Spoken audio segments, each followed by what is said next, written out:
Sampai lagu tu sekali. Pasal apa? Ya. Apa salahnya dia hantar nak agak hang? Tahu-tahu je lah. Tak pernah pergi.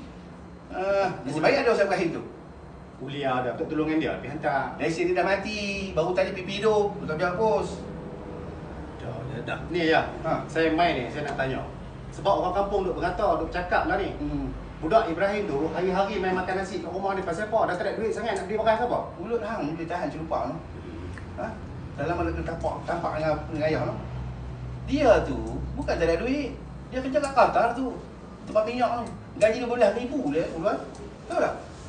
Mak dia pergi umrah, dia tak tahu pasal dia balik cuti ke sini, mak dia tak ada pergi umrah. Jadi pesan kat ayah ni supaya pula dia masakkan untuk dia. Sebab itu dia makan hari dia kat sini. Buat kerja Nan. Nampak dah. Ya. Ha. Siapa? Ada apa? Ni apa benda? Ayah buat ni apa benda ni? Buat apa benda je Luan. Dengar ni. Kalau hamai sini nak bising pasal lamaran asal tu, baliklah.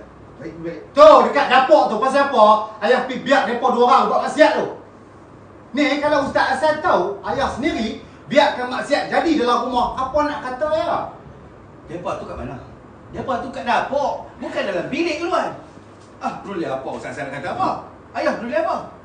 Yang ni kalau pasal Ustaz Hasan pasal apa? 3 hari ayah ke hospital. Lepas hidup hang ayah tak nampak. Buat abang ni ya? Ayah masuk ICU abang. Tinggalkan. Sakit. Action.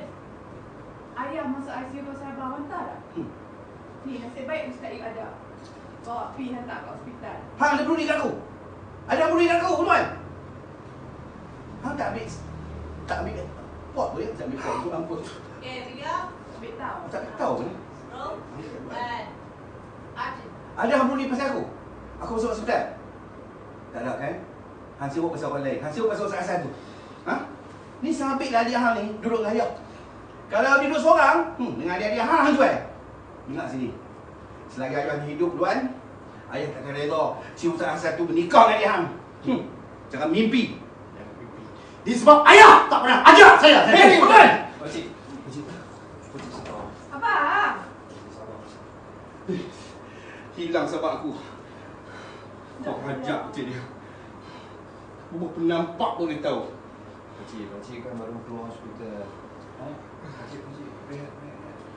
Macam ni. Siapkan ayah. Menyakitkan hati aku. Sebab ni.